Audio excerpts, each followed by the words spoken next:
Olá, eu sou Lívia Leão e esse é um Li no Livro.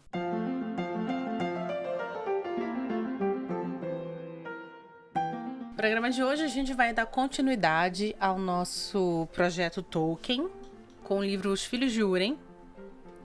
Húrin é um rei humano do Tolkien e essa história ainda se localiza na Primeira Era, né? Vamos lembrar que o mundo da Terra-média ele tem 3 eras, né? Até a Primeira Era, que é toda contada em Silmarillion. A Segunda Era, onde você tem a Primeira Guerra do Anel, com o Sauron sendo derrotado pelo Isildur, que no final acaba ficando com o anel e dando a confusão que deu. E a Terceira Era, que é o que a gente tem em O Senhor dos Anéis mesmo. Eu não vou aqui começar esse episódio falando do Tolkien, porque a gente tem um programa inteiro dedicado à biografia dele. Então, se você tá pegando esse programa agora, volta aí. A gente tá num projeto aqui para ler todos os livros do Tolkien, referentes à Terra-média, né? O Tolkien tem mais livros. E a gente já leu a biografia dele, a gente já leu o Silmarillion e estamos agora lendo Os Filhos de Húrin. Mês que vem teremos Beren Lúthien. Aí a gente vai parar, né, o podcast, porque vem final de ano e tal. E aí voltaremos em 2022 com os últimos livros, que serão A Queda de Gondolin, Contos Inacabados de Númenor. E aí vamos ler O Hobbit e Os Três Senhores dos Anéis. Sim, teremos ao todo 6 livros, incluindo Os Três Senhores dos Anéis, em 2022. E a gente finaliza o especial Tolkien, né? Aqui do podcast, preparando todo mundo para que em 2022, final de 2022, saia então a famosa e aguardada adaptação de O Senhor dos Anéis pela Amazon Prime, tá bom? Então vamos lá. Do que se trata Os Filhos de Húrin? Húrin, esse rei humano que vai ter filhos e essas crianças vão ser amaldiçoadas, e esse livro é uma grande tragédia que acontece com toda a família do Húrin, né? Com ele e com seus filhos. Primeira coisa que eu queria comentar é que dentro da cronologia, essa história, como eu falei, tá na Primeira Era ainda. O grande vilão da Primeira Era da Terra-média é o Morgoth e não o Sauron. O Sauron vai ser o grande vilão na Segunda e da Terceira Era, mas aqui nós estamos ainda com Morgoth. O Sauron, ele é um servo do Morgoth, para vocês terem uma ideia do poder deste vilão, tá? Segunda coisa que a gente precisa entender essa história, ela se localiza ao mesmo tempo que a história da qual a gente vai conversar mês que vem, que é Beren Lúthien, tá? Então, tá tudo ali acontecendo ao mesmo tempo, numa fase em que os homens e os elfos, eles lutavam contra esse Valar, que é o Morgoth. Terceira coisa, que eu acho que é o mais legal desse livro. Ele, na verdade, todos esses livros que eu vou até chegar ao Hobbit, até antes do Hobbit, na verdade, eles são livros que foram editados pelo filho do Tolkien, o Christopher Tolkien, baseado em anotações que ele encontrou do pai pós a morte do pai.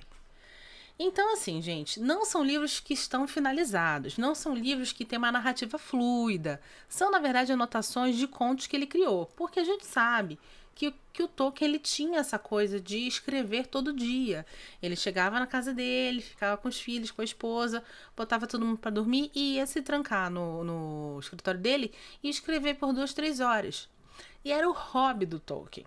O Tolkien, ele, em nenhum momento, diferente de muitos autores que a gente tem hoje em dia, em nenhum momento ele para e pensa assim, vou virar um grande autor de fantasia e eu vou criar um mundo magnífico, eu vou viver disso.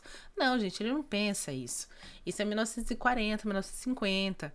Então, ele é o escapismo do Tolkien, ficar criando histórias dentro desse mundo fantástico que ele cria chamado Terra-média.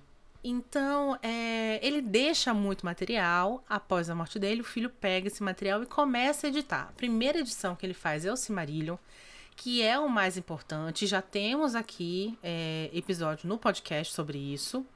E aí depois ele vai encontrar mais anotações das histórias que estão contidas no Silmarillion, só que com mais detalhes.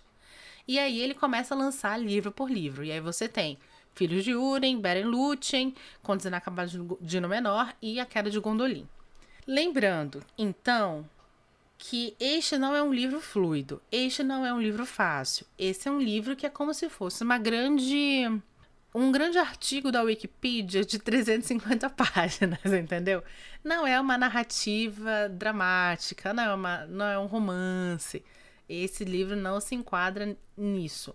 Ele vai explanar, algumas vezes com muitos detalhes, outras vezes com poucos detalhes, a história do Húrin e de seus filhos. Então vamos lá, voltando aqui. Húrin, ele é esse cara rei humano, que ele tem 2 filhos, uma menina e um menino. O menino é o Túrin, e a menina, eu não vou lembrar o nome dela, é uma coisa meio Lalatio, uma coisa assim, um nome estranho. E essa menina, ela é uma criança adorável, e ela lembra muito uma criança élfica, porque ela é muito bonitinha, muito educadinha, feita de felicidade e alegria. Já o Túrin, o filho, que é o mais velho, ele já é uma criança um pouco mais normal, né? Até meio taciturno, assim. Mas ele é muito agarradinho com a irmã e ele presta muita atenção nela. O Morgoth, que é... Ah, outra coisa, gente. Esse episódio vai ser totalmente feito de spoilers, tá? Então não vou dar aviso sonoro, não. A gente vai fazer ao longo, enquanto eu for contando a história...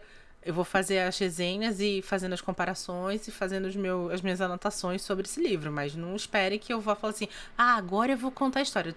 A história tem que ser contada para eu poder resenhar. Enfim, onde eu estava? Enfim, é o Túrin. O Túrin é o filho mais velho, muito agarradinho com a irmã, tal. E aí, o que vai acontecer é que o Morgoth, que não é Fluxicheire, tá ali na Terra-média para tocar o caos e o terror. E ele manda uma peste para o reinado do Húrin. E o que vai acontecer é que essa peste vai matar a irmãzinha mais nova do Túrin, do menininho, né? E tornando então ele, por enquanto, o único filho. O Húrin vai então à guerra, ele vai perder esta guerra e ele vai ser aprisionado pelo Morgoth. Quando isso acontece, o Morgoth coloca ele numa torre, sentado num trono. E ele não consegue sair desse trono. E a maldição dele é ficar sentado neste trono, vendo como se... tipo, visão ali do alcance, sabe? Vendo tudo que se passa com os filhos dele. E por que o Morgoth faz isso? Porque o Morgoth vai amaldiçoar os filhos do Húrin. Então, a grande tragédia do pai é acompanhar, é ver sem poder ajudar, sem poder interferir. Meu cachorro começou a brincar, gente, ignorem. Sem poder interferir na tragédia e na degradação da vida dos próprios filhos. Depois que o Húrin é preso e ninguém sabe o que acontece com ele, porque naquela época você não tinha WhatsApp para mandar e falar assim, olha, eu tô bem. Você não tinha Facebook para marcar estou seguro. Então todo mundo acha que ele morreu. A mãe a rainha, né, a esposa do Húrin, vai pegar o Túrin e mandar então morar com uns elfos para ele ficar seguro.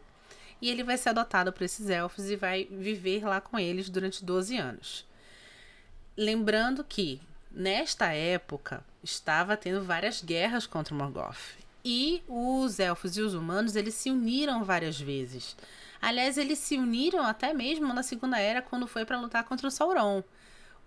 O negócio desanda porque o Isildur nega destruir o anel, tá? Mas isso é Segunda Era, muito tempo na frente.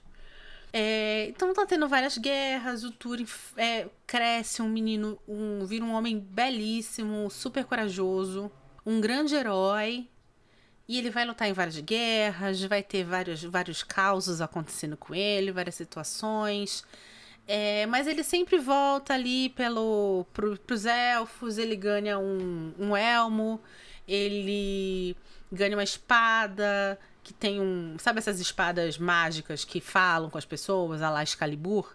Então, ele vai ter um negócio desse. Ele é o famoso herói clássico, né?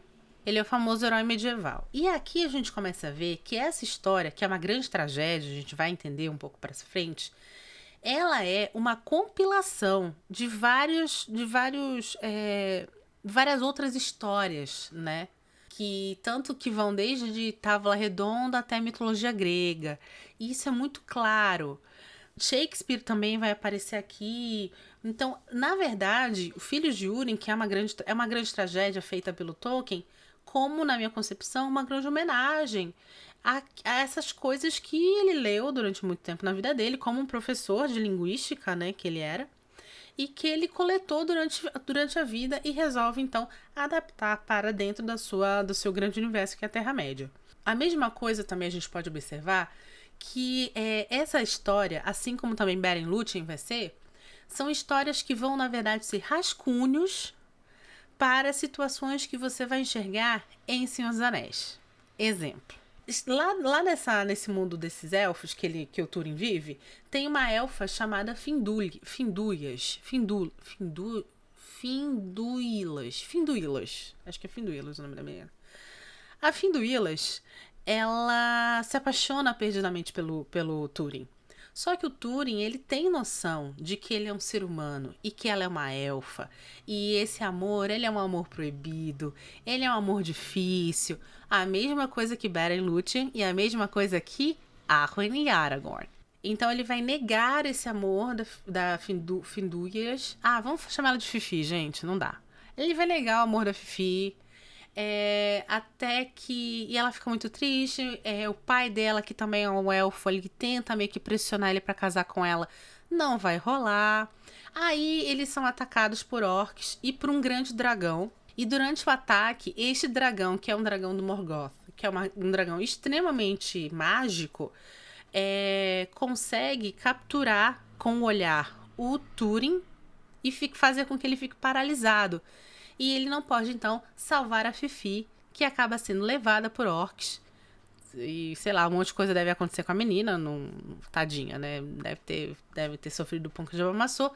Até que ela, então, é amarrada numa árvore e assassinada por orcs. Então, começa aí o grande lance das tragédias, né? Que essa história vai ter. Outra coisa que seria legal a gente prestar atenção também. O Túrin, antes disso tudo acontecer, durante esses 12 anos que ele fica lá com os elfos, ele vive várias aventuras e tal. Ele tem uma fase também de viver com foras da lei, com pessoas, com homens que estão ali pela Terra-média matando orcs, mas sem seguir um código de honra. Quem vai viver isso? Quem vai ter isso? Aragorn. Aragorn também vai ter isso.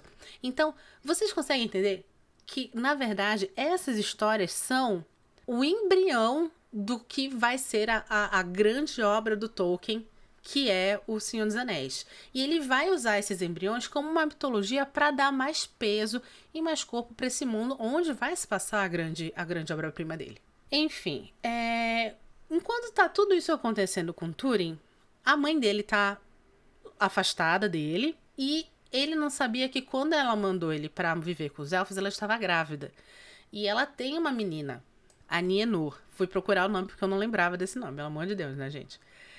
A Nienor. E uma das coisas que quando o dragão ataca e meio que captura a mente do Túrin, é falar pra ele que a mãe e a irmã dele estão em perigos em determinado local. Acaba, então, por causa disso que a elfazinha morre, porque ao invés de salvá-la, ele resolve ir atrás da mãe da irmã. Só que ela nem tava lá. Eles nem estavam. Elas, ao mesmo tempo, sabendo que onde ele estava também estava sendo atacado pelo dragão, vão atrás do dragão, acabam se perdendo uma da outra. A menina, a irmã, ela se separa da mãe, ela acaba encontrando o dragão, e eles têm um grande embate, só que não é um embate de espada, é um embate psíquico. Gente, eu gosto muito de algumas personagens que o Tolkien escreve. As pessoas, elas tendem a ter tendência fora, né? Mas elas têm a tendência a ter ranço da Arwen. Porque a Arwen, nos livros, ela não é nada, né? Nos filmes, não, ela é essa grande elfa, tal. Mas nos livros não é nada. Ela aparece 2 vezes em Senhor dos Anéis, numa festa ali, bordando, e depois pra casar com Aragorn. Mas você tem grandes personagens femininas. Você tem Galadriel, você tem Elwyn, e você tem, então, Nienor. Entendeu? Então ela tem esse embate, acaba que ela perde o embate, porque, gente, é uma menina de seus, sei lá, 20 anos contra um dragão, né? Aliás, todas as vezes que eles vão lutar contra o pessoal de Morgoth, eles perdem, tá? Não existe, acho que nenhuma, eu não lembro de nenhuma das batalhas descritas nesse livro, que foram muitas, que eles ganham. Morgoth tá ali, ó, uhul! Porque nesse exato momento, Morgoth tem as Silmarillions, vamos lembrar disso, né? Não sabe o que é Silmarillion? Volta lá pro episódio passado do Silmarillion que você vai saber o que é isso. Enfim, ela tem esse embate, o dragão vence e o que ele faz? Ele tira a memória dela, deixa ela com amnésia. Ela, em um momento ali de loucura, desse encanto, ela tira toda a roupa dela e sai correndo pela floresta. E aqui, senhoras e senhores, a gente começa a entrar num lance muito mitologia grega. Porque o que vai acontecer? Ela sai correndo, pelada, enlouquecida, desmaia. E ela desmaia onde? No túmulo da elfinha lá que não foi salva por ele, pelo Túrin. O Túrin vai encontrar essa menina, nunca viu a irmã, não sabe como a irmã é, protege ela, leva ela pro mundo dos elfos, lá pro reinado dos elfos, para ajudá-la e acabam se apaixonando. E eles acabam casando. E ela acaba engravidando. E aí a gente tem aqui, por exemplo, uma citação a Édipo Rei, que é separado de sua mãe. Quando ele volta, não lembra, não sabe como sua mãe é, a mãe não sabe como ele é, se apaixona e se casam. Esse tipo de situação é muito, muito próximo do que a gente tem em mitologia grega. Mais algo aí que a gente sabe que o Tolkien bebeu em fonte. Tempo passa, ninguém sabe que ela é irmã dele. O que vai acontecer é que vem rumores de que os orcs e o dragão lá, que foi o primeiro dragão que botou a amnésia na cabeça, tirou as memórias da menina e matou a elfinha, que era afim do Túrin, tá voltando pra atacá-los. E o Túrin fica desesperado e fala assim, não, eu não posso deixar ele fazer o que ele fez porque minha esposa tá grávida. Então eu vou até ele e eu vou desafiá-lo. Ele vai, eles têm uma grande batalha, ele acaba ferindo o dragão mortalmente e ficando muito mal. A Nienor, desesperada, sai atrás do marido e encontra ele desmaiado. E aí o dragão que está perto, com as últimas forças, retira dela a maldição que estava impedindo que ela se lembrasse que o Túrin era seu irmão. E aí ela descobre que ela casou com o próprio irmão, está grávida dele e que na cabeça dela ali ele ainda está morto. Toda aquela loucura volta e aí ela termina então cometendo suicídio. Grávida. Ele acorda e aí vê que ela se matou, então fica desesperado. Um amigo dele chega, que viu toda a situação e falou assim, olha, o dragão com as últimas forças tirou uma maldição que estava em cima dela e a gente descobriu que na verdade ela era sua irmã. O Túrin fica puto, fala que isso é uma grande mentira e mata o melhor amigo, um dos melhores amigos. E aí chega um outro amigo naquele momento e fala assim, você é louco, mano, ele te falou a verdade, eu também vi, ela é tua irmã e você acabou de matar o seu melhor amigo. E aí o Túrin enlouquece, porque ele matou o melhor amigo, ele casou com a própria irmã, ele engravidou a própria irmã e ela se matou. E aí então ele vai citando o quê? Shakespeare, Romeu e Julieta, né? Julieta vê o Romeu, acha que ele tá morto. No caso é o contrário, né? O Romeu vê Julieta, acha que ela tá morta, se mata, Julieta acorda, vê que o Romeu morreu, se mata também, né? Mesma coisa vai acontecer aqui. Aí ele vai pegar aquela espada lá, fodona, que tem um espírito, e pede pra espada, por favor, tire minha vida. E ela fala assim, eu aceito, então, a sua vida. Ele coloca a espada em pé e se mata. Isso tudo sendo acompanhado de longe pelo pai.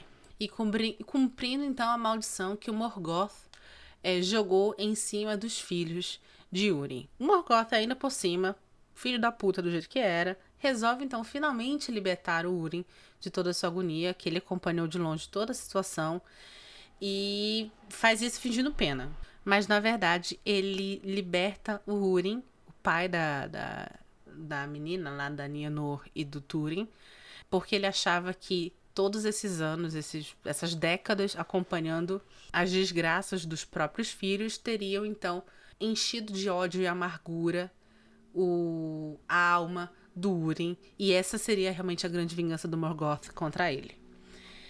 E aí acaba o livro, gente. É um épico extremamente trágico. Todo mundo morre, todo mundo se mata. É uma coisa horrorosa. Todo mundo quem não morre nem se mata enlouquece. É isso, gente. Uma grande tragédia, uma tragédia grega, da mitologia grega, com toques de Shakespeare, né? E com toques de romance de cavalaria ali também no meio, porque tem essa coisa, né, dos humanos serem muito honrados, aí ainda nessa fase, né? Porque os humanos do Tolkien vai ter uma caída que vão gerar, por sinal, a queda de Gondolin e tal. Mas isso é assunto para outro episódio. O que a gente precisa entender isso? O que a gente precisa entender desse livro? Primeiro que é isso, não é realmente um romance, é um grande apanhado de lendas sobre esses personagens. 2, esses contos, eles vão ser, na verdade, grandes influências para o Tolkien escrever realmente Senhor dos Anéis, tanto que eles vão ser citados ali, mas eles servem também como um rascunho para Senhor dos Anéis, ou personagens que depois a gente vai ver em Senhor dos Anéis.